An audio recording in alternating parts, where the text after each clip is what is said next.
Welcome to today's USP and PharmaTech webinar, Entering U.S. Markets, What Does It Take? Thank you for taking the time out of your busy schedule to join us. Next.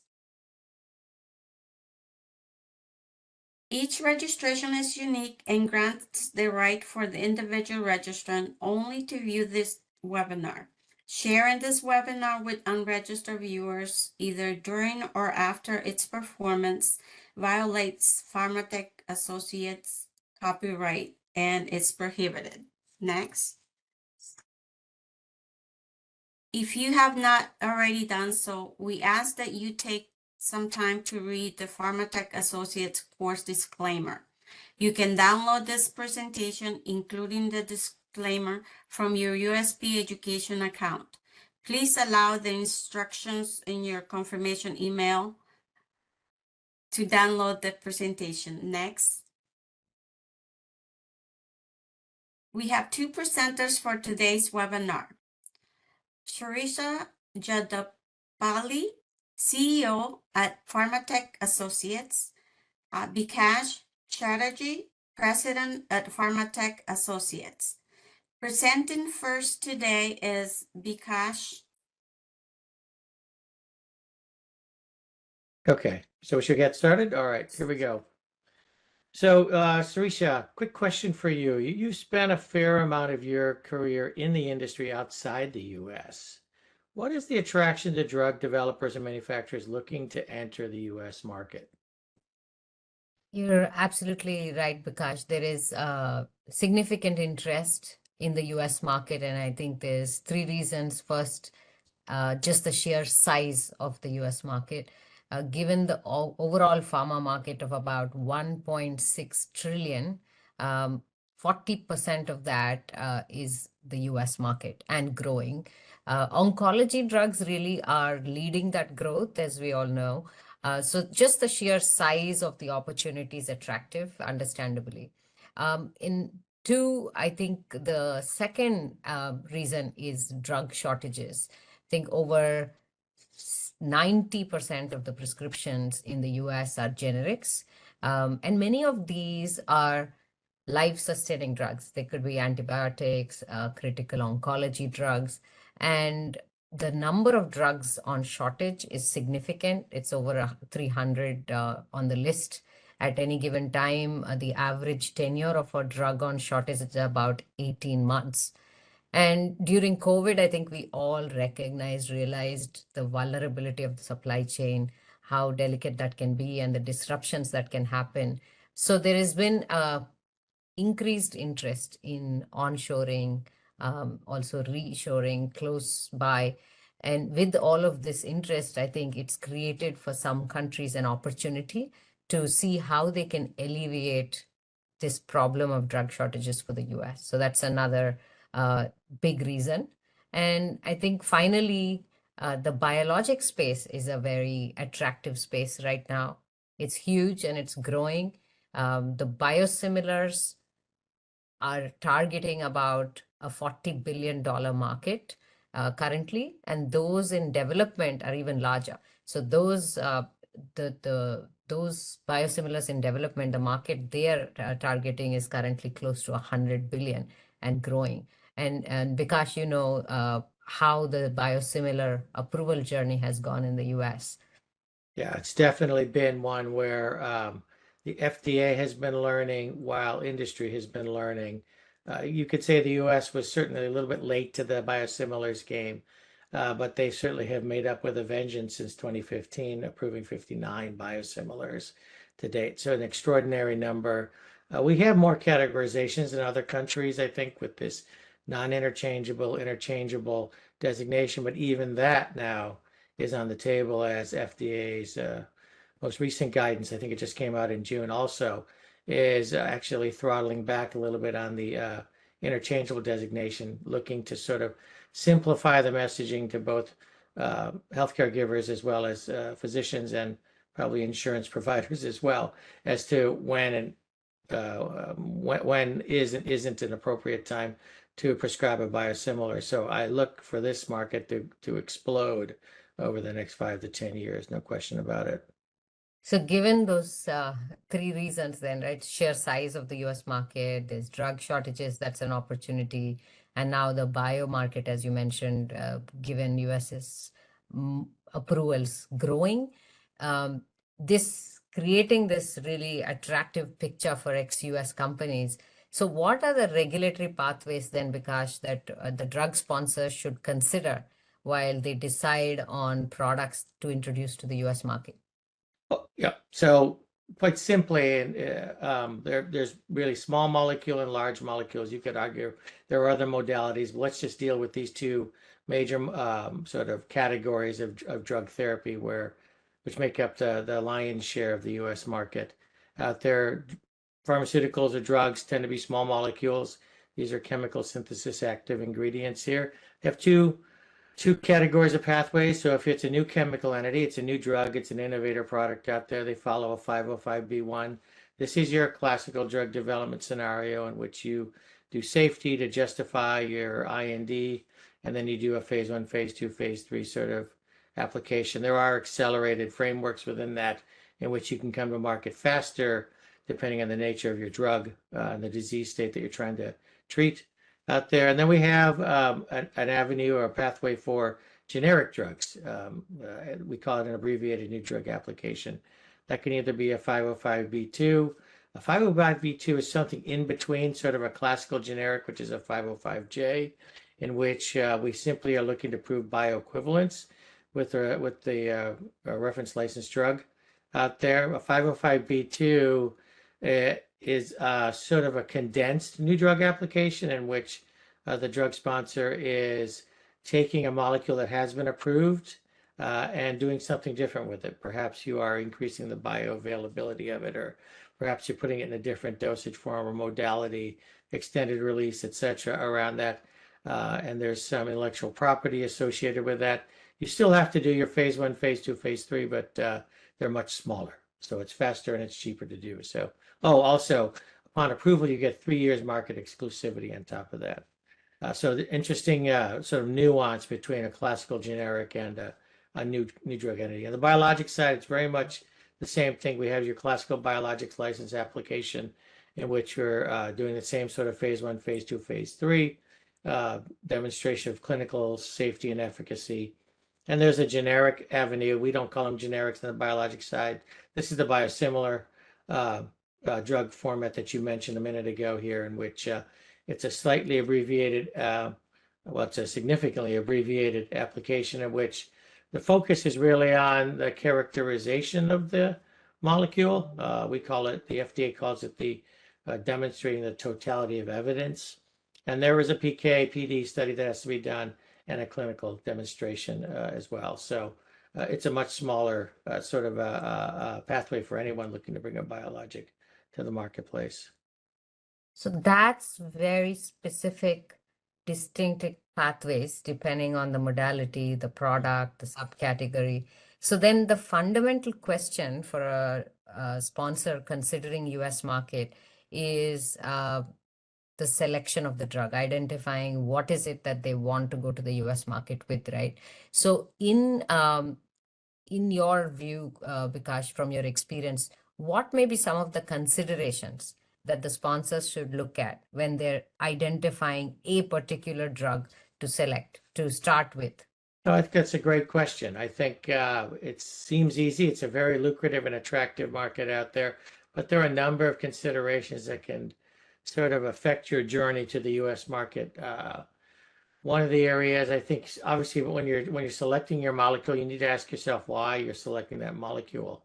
Are you looking to enter the market as simply and as quickly and as easily as possible? Perhaps you want to choose a molecule where you're dealing with a treatment therapy where it's not life-sustaining, for example, and the characterization and clinical requirements around that are very straightforward. Perhaps the clinical demonstration is quick, easy, and well understood. This is one pathway to go. You need to think about the economics of this. Are you looking to enter the market because you want to maximize your profitability? Is it a strategic decision in which there's no competition? Perhaps one of your drug shortages molecules is why you're looking to come into the U.S. and take that market because there's really no competition. So understanding these pieces are very important before you begin your journey, because it can dramatically change the path you take. One area which I think folks often don't think about is this notion of the IP landscape out there. Intellectual property isn't something that's sort of intuitive when it comes to drug design out there, but it's really important in the generics world. We'll just focus on the generics world for now, as to that you understand the IP landscape going into it. The agency's got something called the Orange Book. The Orange Book lists the patents associated with the reference licensed drug, and you need to see how your product is going to stack up against that. So they've designated them paragraph 1, 2, 3, and 4, and depending on the nature of what you're looking to claim, the complexity and the rules around doing that are different. For example, if you are going for a paragraph 4 designation on your ANDA, you have 45 days within which to notify the drug innovator of the RLD that you are going to basically claim that their patents are not enforceable going forward, in which case they have 30 days to respond as to whether they're going to sue you or not. And if they do choose to sue you, usually the FDA will delay any decision on this application for about 30 months. So you need to think about how you're going to come into this scenario. There's also scenarios where the RLD's got sort of method of use patents, and there's we call that a Section 8 statement, in which case you're going to certify that your particular process does not infringe upon any of these method of use patents. So having a really clear understanding of the intellectual property landscape is essential, I think, to being able to have a clear understanding of what you're going to do in terms of your filing, and making sure that you do any notifications that are required as you move forward. So as you can say, there's a lot of things to consider as we're moving our programs forward. Critical aspect to think about in terms of IP for our audience. I completely agree. And to that end, I mean, Sarisha, at a high level, would you say that there's a playbook or a roadmap that you would recommend for drug developers and manufacturers maybe to refer to as they're looking to put in place their U.S. market entry plan and strategy? Absolutely, Bikash. All markets have their own unique requirements when a firm is considering launching a product. But really, the playbook we put together for the US, it reflects some of the unique elements we have found to be important based on both regulatory considerations, but also unique commercial processes for selling and distributing a drug in the US. So very specific to the US. I know there's a lot going on this visual here. We'll walk you through the main elements so that there's some good takeaways, right?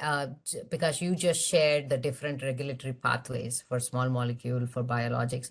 Then within that, there are so many types of drugs. As a drug sponsor, one has to look at the regulatory compliance requirements by US FDA to really arrive at what fits in with the company's portfolio. So that's the portfolio analysis part, where the company's strategy from a portfolio perspective has to be in sync with the regulatory strategy. Otherwise, it would be difficult to get the right outcomes. And one of the areas then we have been helping clients significantly on is gap analysis and then remediation planning. So what I mean by that is, depending on which markets a drug sponsor is currently serving, their infrastructure, facilities, people, processes, tools may all be at a certain guide, catering to a certain guideline or guidance for a certain market. From there, comparing it to US FDA requirements and seeing what the gap may be, what the difference may be in regulatory philosophies, that is important. And it really depends also on the risk profile of the product. So if it's a sterile injectable, which is at a much higher risk profile compared to an oral solid dose drug, for instance, that is at a lower risk profile. Now, the risk profile, the differences here impact how the agency is going to look at your quality system, quality maturity, readiness to sell in the US. Now, based on this in-depth gap assessment, we are able to then plan for remediation. And so that is the parts where you have to think about gaps and remediation plans. We also then, from a commercial strategy perspective, have to think through the readiness to sell. For instance, US has a very different licensing requirement. Every state requires a separate license to sell. That may be very different from what the drug sponsors used to in their domestic market or in other markets that they sell to. So what are the choices then? The commercial strategy includes, do you want to apply for a license in each of the states? Or would you want to just partner with a third party like a McKesson or an Amerisource, where they have these licenses, they have the infrastructure, they are already in play. So would you want to take advantage of that? Now, each of these choices obviously comes with its own trade-offs in cost, in effort, and in ease of doing the business. So one has to ask themselves, does the effort involved in building it all from scratch ourselves, does that make sense in terms of timelines, in terms of cost? So that's on the commercial strategy side. And Bikash, you're very familiar with what we do on the supply chain and infrastructure, if you want to add to that. Yeah, yeah. From my perspective, I think this is one where you can't start too early, quite honestly, building your systems and putting your contracts in place for that. Let's just say you've got a biosimilar that you're looking in. The biosimilar is in a pre-filled syringe.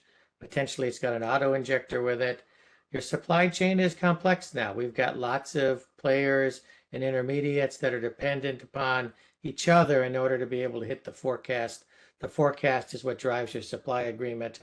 And so it's not a straightforward sort of framework in terms of how you're going to manage, who's going to be accountable for actually building to supply. And so thinking through the tools and the systems you're going to need in order to be able to effectively do your materials planning, your MRP around your program may be more complex than what you're used to in your current market now. Similarly, the sales channel, if it's a specialty market and you use specialty pharmacies, the sale channel and the trade channels is something that you have to really think through to make sure that you're clear as to how those processes are going to work.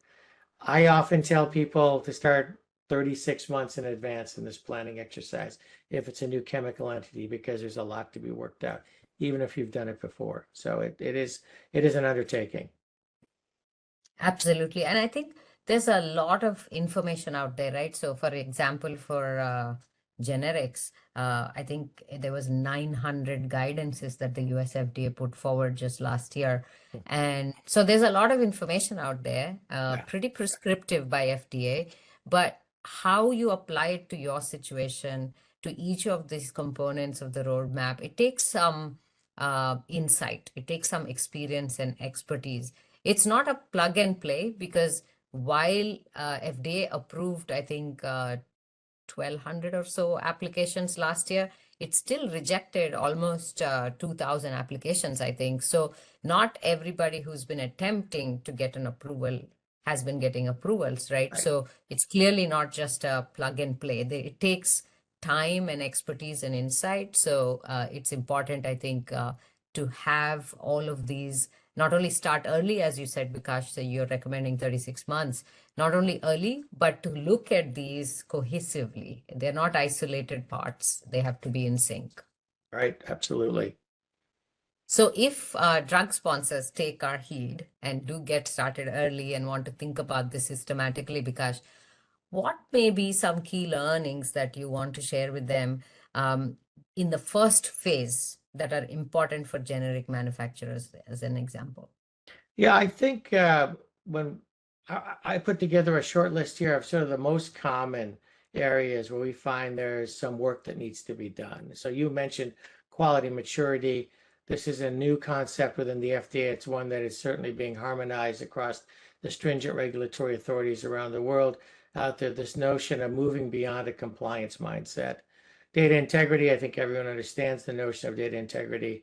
Whether an organization understands the notion of data integrity is another bigger, larger question. Drug design, we could talk about that in a few minutes. This is one that's not necessarily intuitive, but it's one that comes up almost immediately.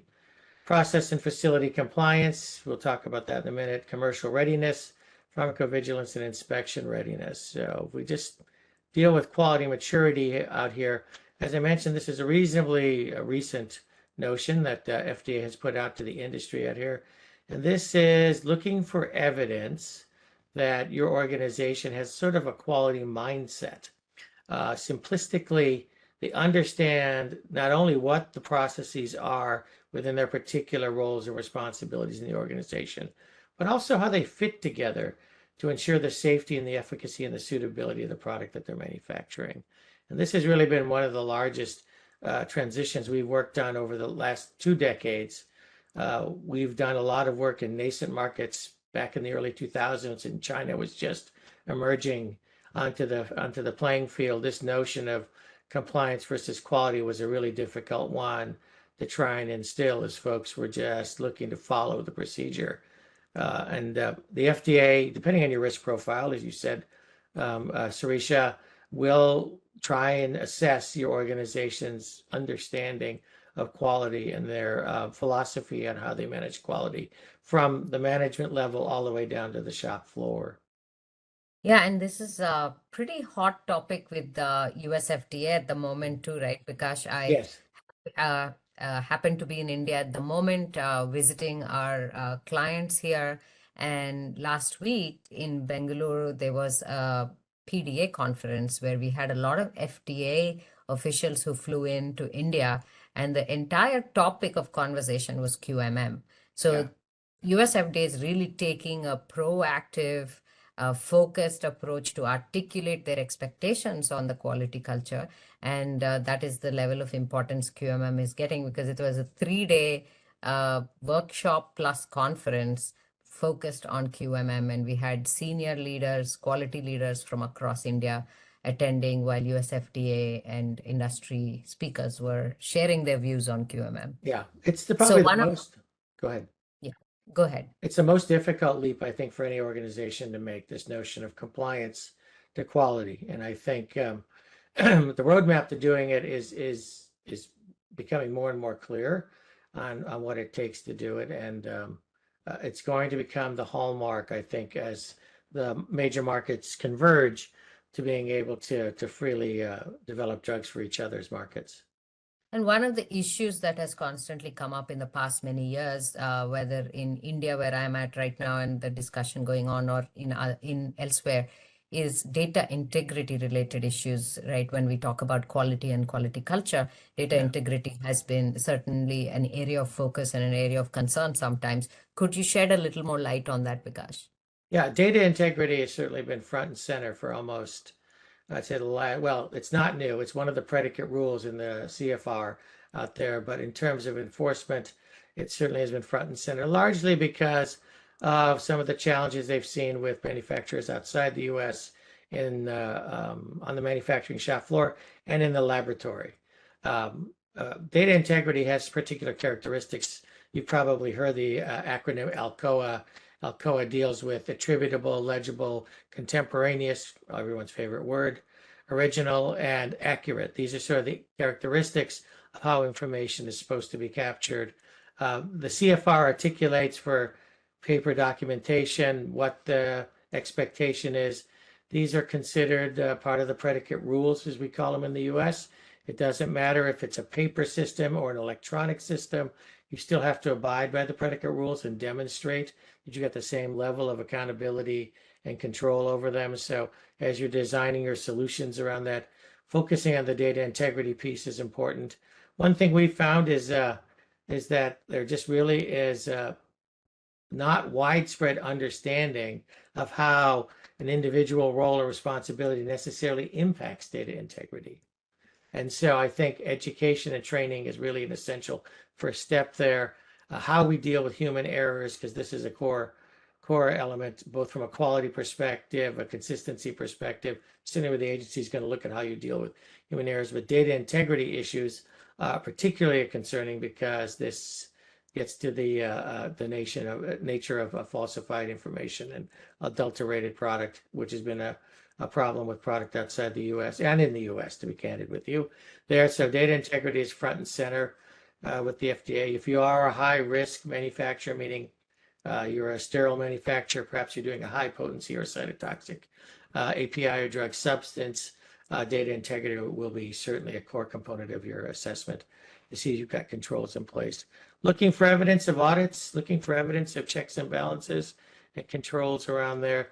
Do you have a password on a sticky note by your computer monitor, or is there a regular password rotation process? Do you use biometrics or card keys, these sorts of things, and how those are controlled, or what the agency is going to look at to make sure that you've got the adequate controls around your data integrity.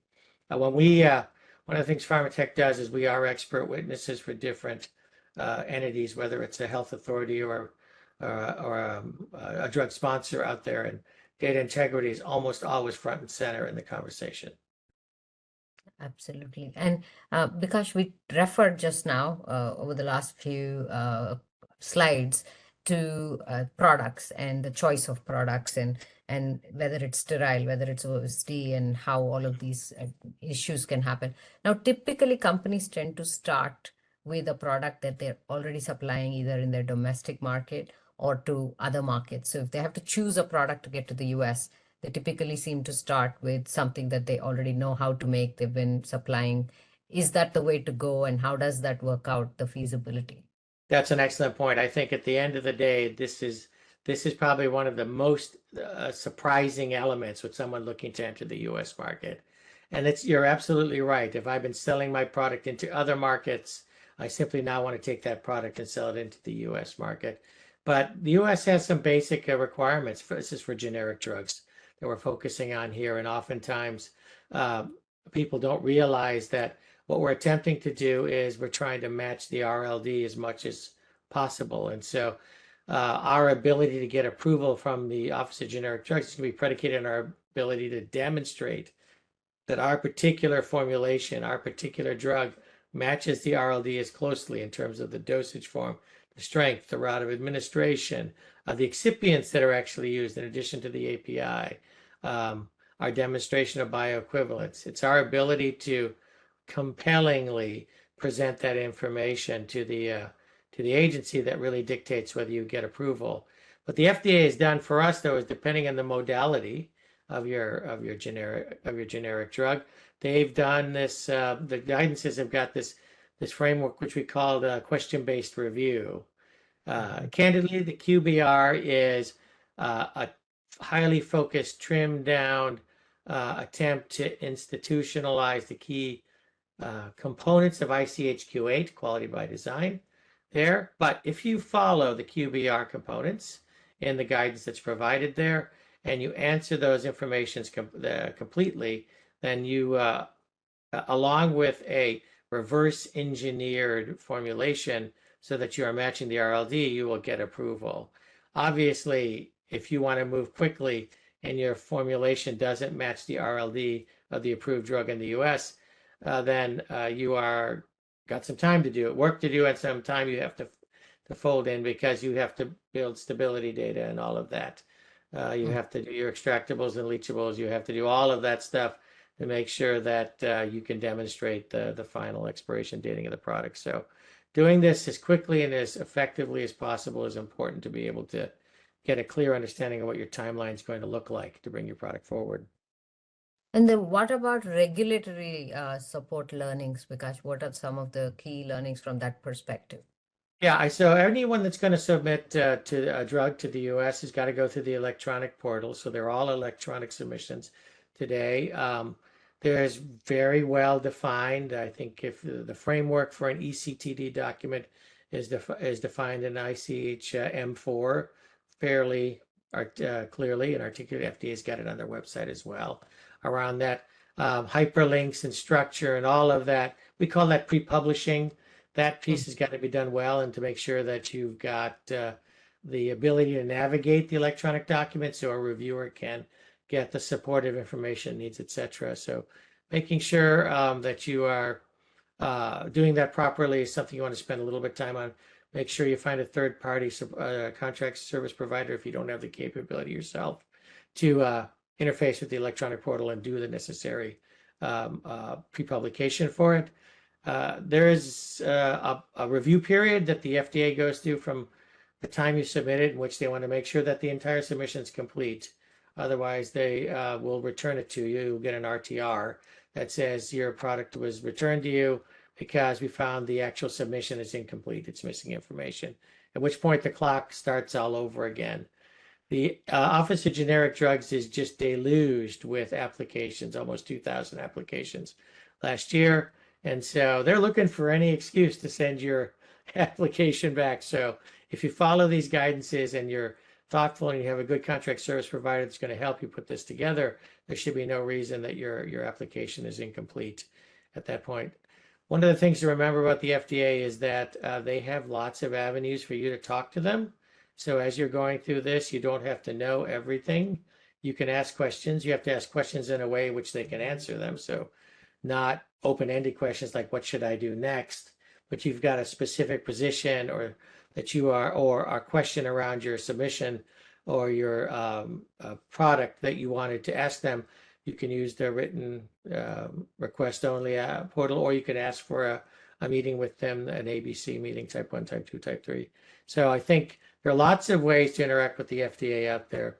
The last thing I would say is inspection readiness. You want to orchestrate your submission with your readiness to defend your program at the end of the day, because depending on where you fall on the priority list, the FDA could show up, or they right away, or within 2 weeks, or they could not say, you know what, we don't need to come out and do a PAI. But you don't want to take that chance until you are fully ready for them to come see you. I think the last two we get asked a lot by clients, right? I think one, Yeah. most people, especially if they have not supplied to the US before, are surprised at the ways in which they can interact with US FDA. You were just highlighting that there are many ways in which you can ask questions, get answers. It's not something to avoid, and Right. we typically end up helping clients to understand that and to be able to use the avenues available for communication. And then, of course, inspection readiness, a big part of our time goes in helping our clients with that. Now, switching from that regulatory aspect to the commercial side for a second. Now, is there considerations that are typically overlooked by manufacturers on the commercial side, Bikash? Yeah, I think it's one area that consistently comes up is this notion of serialization. So those of you that manufacture for other markets around the world, I'm sure have run into this. I think there are more than 70 different countries that have some framework for serialization in their commercial scheme out there. We wish that they were harmonized. Unfortunately, they're not, which puts a heavy burden on drug manufacturers. But the U.S. is no different than that. In 2013, the Drug Supply Chain Security Act was put in place to basically try and create this track and trace system that would go all the way back to suppliers down to the patient. And it's been rolling out over the last 10 years. In fact, this year is the last year for the last phase of that to be rolled out. As you're looking to engage perhaps a contract manufacturer in the US, perhaps to make your product, or you're going to do it yourself, don't overlook the serialization component. If you haven't got the technology in-house and in place, the technology to do the serialization has its own challenges and complexity with it, but then the reporting and information transfer components of that are even more important. In the US, if you don't comply with this law and there's some incompatibility between the information coming out of your shop as a manufacturer and the distributor, Amerisource or McKesson or whoever it happens to be, they will quarantine your product or ship it back. And so that can cause lengthy delays in your launches. So these 3PLs have very rigorous systems that are mature now at this point. And so they're expecting your systems to be mature. So spend the time you need to make sure you understand the information reporting, but also your reporting obligation to the US government as a drug manufacturer. Okay. The other area I think I would bring up here is this notion of pharmacovigilance. So every country's got some level of pharmacovigilance. The US is no different in that regard. I wouldn't be overly worried about it, but there are some obligations as a drug manufacturer that you must comply with in terms of reporting adverse events or serious adverse events, the terminology used in these reports, the content of them. The guidances are fairly clear around what needs to be done in order to do the format for the data, the format for the reporting, all of that. As you're stepping into this, don't lose sight of the post-approval obligations, which is the pharmacovigilance component here. And I think as your regulatory pharmacovigilance team are looking at this piece, having all of this queued up with the systems in place is an important component to make sure that once your product is launched, you are poised to handle any reporting obligations you may have to the government. Now, this is quite different maybe from what other health authorities may require, right? US has a pretty strong requirement for Yeah, this it's sort of structured, reporting.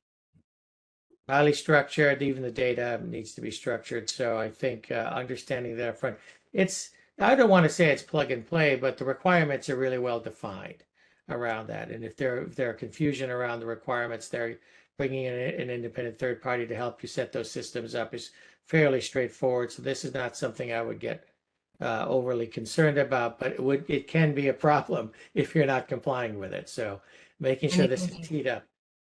and maybe different from what you're used to while you're reporting to other health authorities on Yes, TVs. yes. Great. Now, what about feasibility of facilities as ex-US drug sponsors may want to use their facilities for supply to the US? Could you shed a little light on that, Vikash? Right. Yeah. One of the things Pharmatech does is we do a lot of design reviews around the world. We have designed a number of facilities really for all modalities. And while you would desperately hope that there's a convergence in regulations, there just isn't right now. There's no greater illustration of that than, say, US and Europe. In US, we assure product quality by basically relying upon escalating pressure cascades as we move closer and closer and closer to the drug manufacturing process. In Europe, they use an escalating cascade of increasing air quality and cleanliness. So neither is right, neither is wrong. They both are approaches that can be done, but it does change the layout and design of your facilities as you're stepping into it. Many countries that we work with, their regulatory requirements have a strong sanitation component. So I can't tell you how many times I walked into a gowning area before stepping into an aseptic core and I find a sink there. And that's a huge problem from a microbial bioburden perspective, something the US FDA and EMA would never tolerate.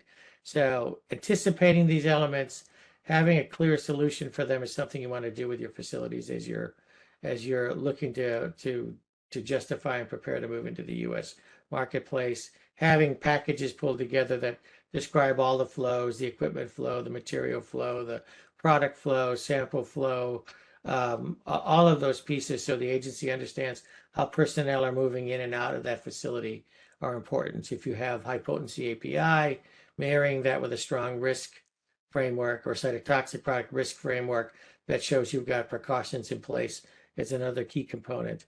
Less from a regulatory perspective, more from just a business perspective to ensure that you're not going to adulterate other products. You're not going to put people at risk. And so I've run into plants where we've got exquisite control on the manufacturing floor, but then the sample is pulled and we might have what we call an OEB4 or an OEB5, which is a highly potent compound that we're going to do a test on, and it goes into an open laboratory for testing.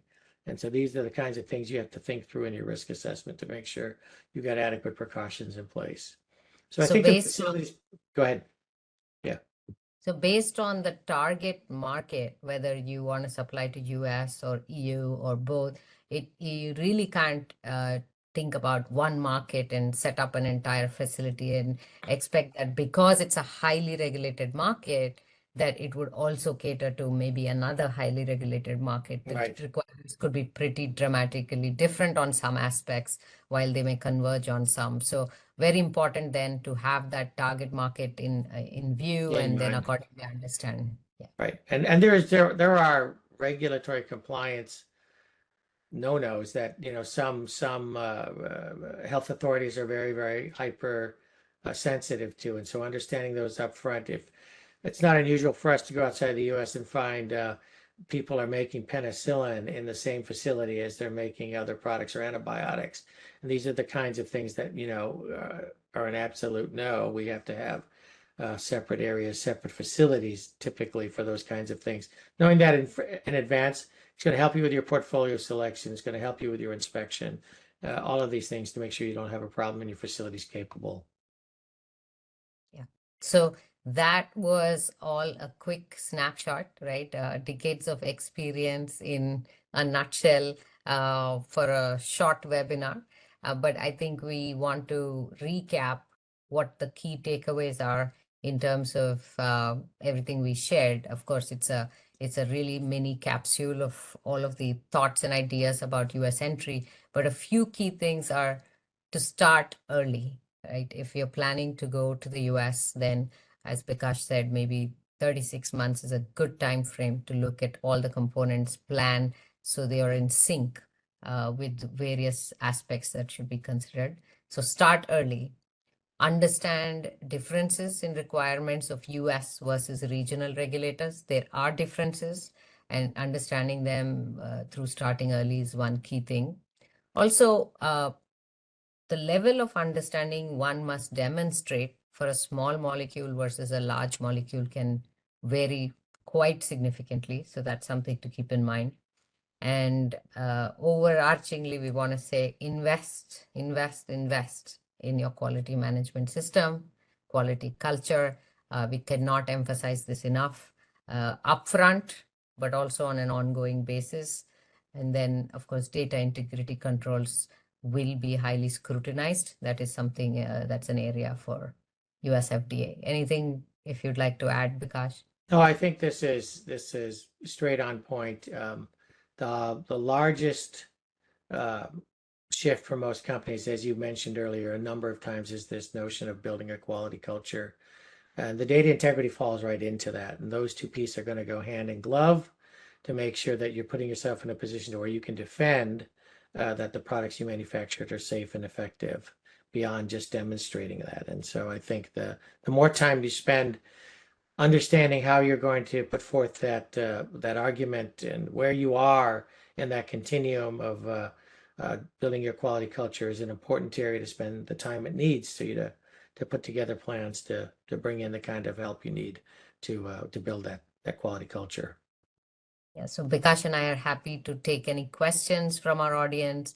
Also happy to take, contact us offline if you are considering going to the US and have some questions. Happy to connect offline as well. We are getting some questions in there. How to know the shortage of drugs? Is there any list of shortage of drugs in the year or month wise and trend of drug list?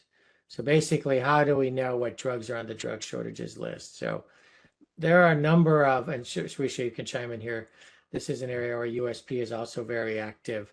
Yeah, the US has a number of agencies that are focused on this.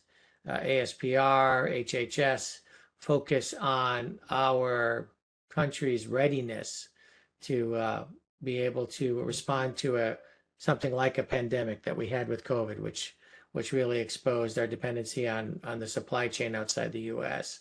And so there are lists that are put out regularly. FDA puts out its drug shortages list to illustrate what drugs are in short supply. And so, there are a number of locations you can go to get an updated sort of month by month list. I think we were at our peak of 323 drugs in the drug shortages list. And then with a concerted effort, that number was knocked down more than half for a period of time. Doesn't mean it won't go right back up, but these are the kinds of things that are being reported on a regular basis. And then USP recently put out their drug shortages update as well. It is true that dietary supplements do not require prior authorization from the FDA. They only require an adaptation of the labels and packaging based on FDA guidelines. Yeah, I can do this for you. Dietary supplements do have a quality requirement with it, but Yes, there's the monographs describe what's allowed and what isn't. They have to be manufactured with materials that are called generally regarded as safe. And as long as you're on the what we call the GRAS list for this, you just simply have to comply with the labeling and packaging requirements for the U.S. So beyond the import and export obligations associated with your regional country authorities and the U.S. import-export components.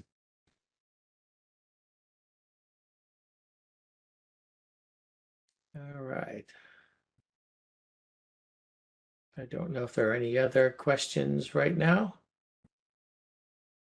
Using the Conference.io software, please submit your questions through the social Q&A interface. You will also have the option to upload a question by clicking the arrow next to the question. And in case it's not something that you may want to ask right now, please know we are available offline. Contact us. Yeah, Or- contact information's in that the last slide. So we're happy to field specific questions around your program if that would be helpful.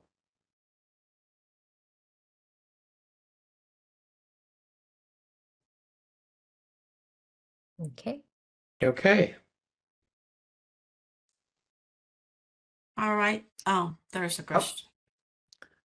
There are some mandatory drugs which are common, but still it's in the shortage drugs. How to look into that? Mandatory drugs which are common. Maybe they mean essential medicines Yeah. that important, but they're on the shortage list. Then how would one look into that?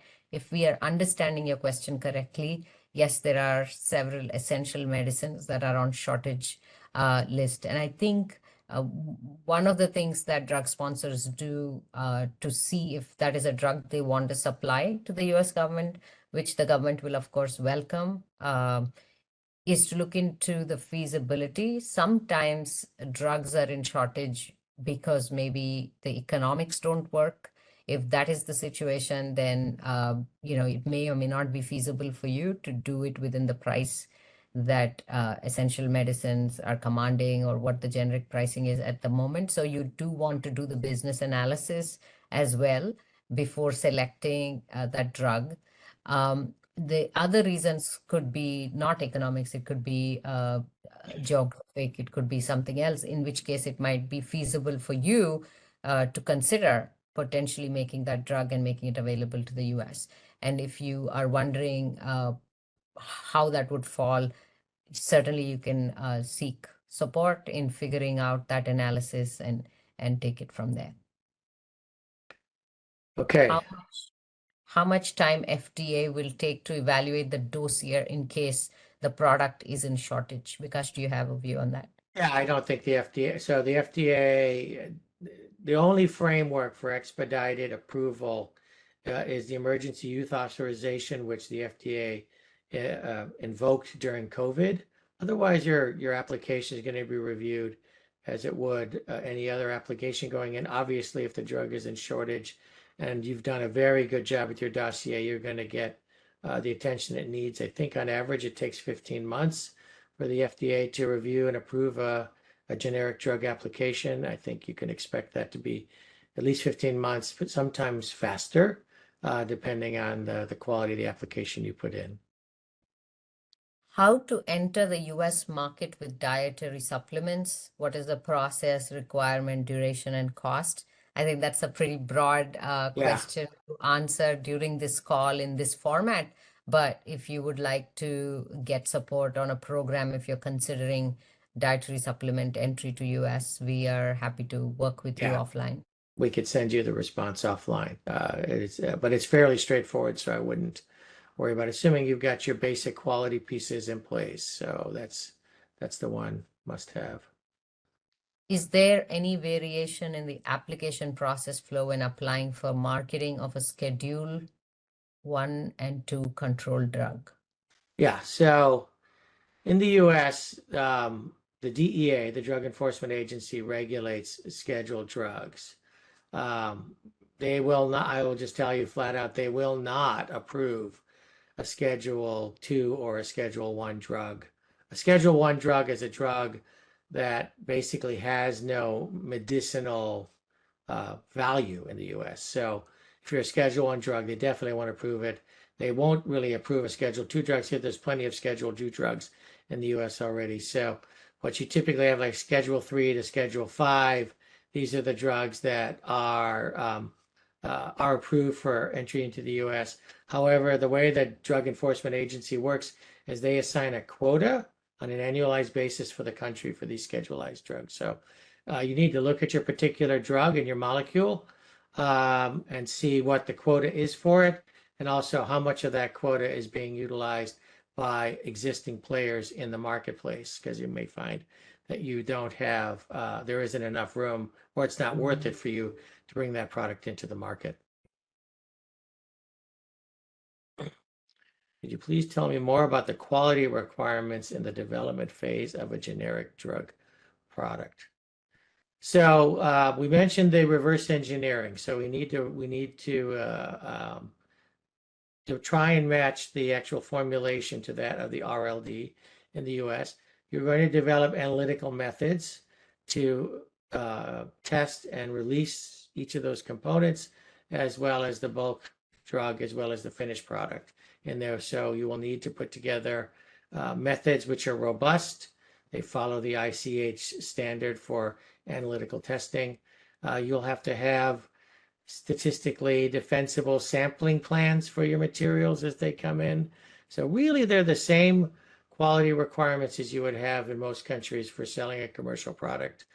They just have to be specific. So if you order a drum of bottles or 20 drums of bottles, how do you sample those drums in order to make sure they're representative and you release that? What components of your C of A do you verify on your API and your critical raw materials? These are things that are often required for the US when you start looking at a generic drug. So it's going to vary a little bit depending on the drug modality that you put together, but they're not that far from your standard commercial requirements. What are the top? Yeah, what are the top 10 findings in the pre-approval inspections? They're all quality. I'll tell you that right now, because it's always all quality out there. They typically revolve around poor GMPs, good manufacturing practices there. So you'll find that good documentation practices are a common one. You'll find that poor root cause analysis for deviations is another one. We'll find that poor CAPA follow-up is another one. Contamination issues associated with aseptic processing, for example, is another one. So the top 10 tend to be the same top 10. They might move places, but they're always the same, and they're all quality related. You can usually find that on the FDA's website as they put out an annual report, and they do report on the top 10 findings from inspections. Do we need to submit bioequivalence in case the product falls in BCS class 1 or class 3? Yeah, so if it's an injectable product, BCS class 1 products are highly soluble products, and you will apply for a bioequivalency waiver. If it's an injectable product, you'll apply for a bioequivalency waiver on the basis of the fact that the product is in solution and therefore is everywhere, and you don't need to demonstrate bioequivalency, but you need to go through the formal process of doing that. Are you familiar with the concept of transportation validation? How do I guarantee the transportation of drugs other than keeping them in the same storage condition? Yeah, so I think what you're referring to is shipping validation. Yeah, shipping validation is very well defined.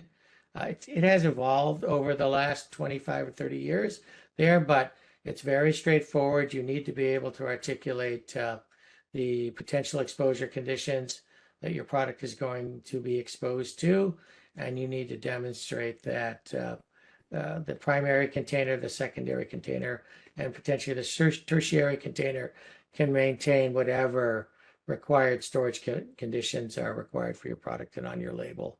There are many, many testing labs that have the equipment to create and simulate those conditions. They'll even generate the protocol for you, so you can generate the data you need to do your transport validation. Many people use some sort of temperature reporting technology as well in their shippers these days, if it's a very critical attribute for your product stability.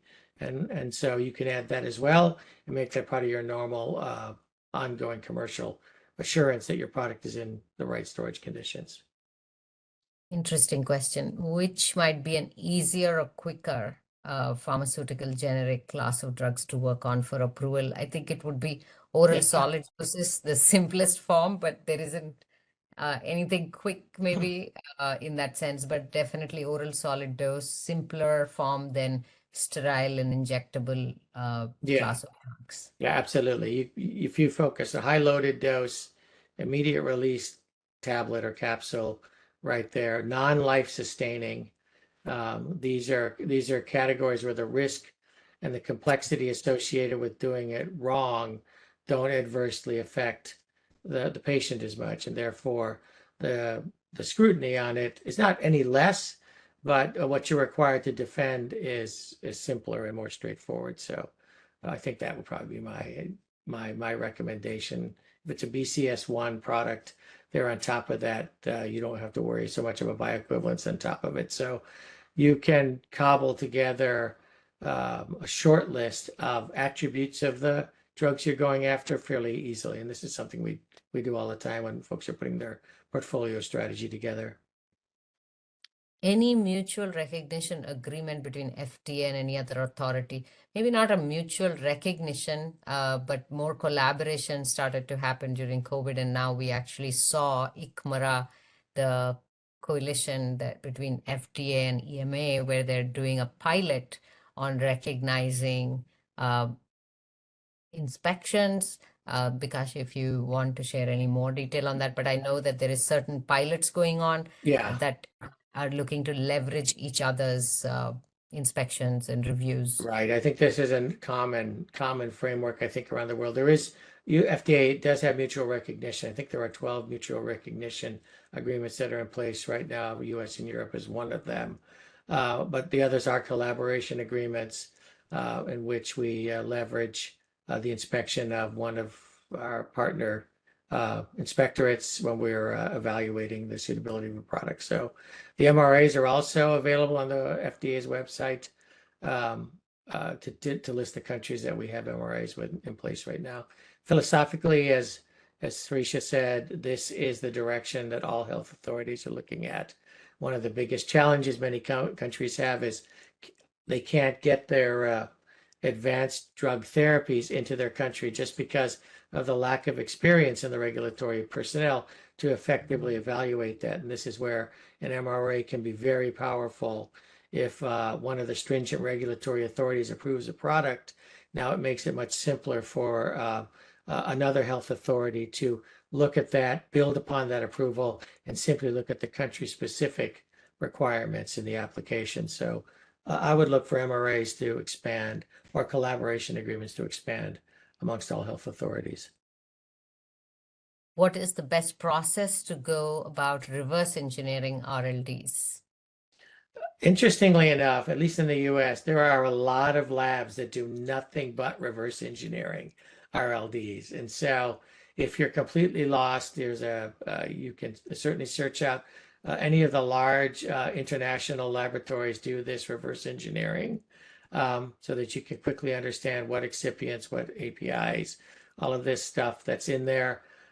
This needs to be married with the intellectual property component because innovator companies are savvy. They understand that we may want to file a patent around, say, a pH modifying solvent in my product. And so when you're doing reverse engineering, obviously it's very difficult to understand if you've got a pH modifying solvent in there. You may guess wrong. And so working with a laboratory and a qualified regulatory lawyer that can help you with these two pieces is important when you're doing your reverse engineering. I think we are out of time, although there's one question. I'll ask the moderator if we are allowed to take that or should we stop?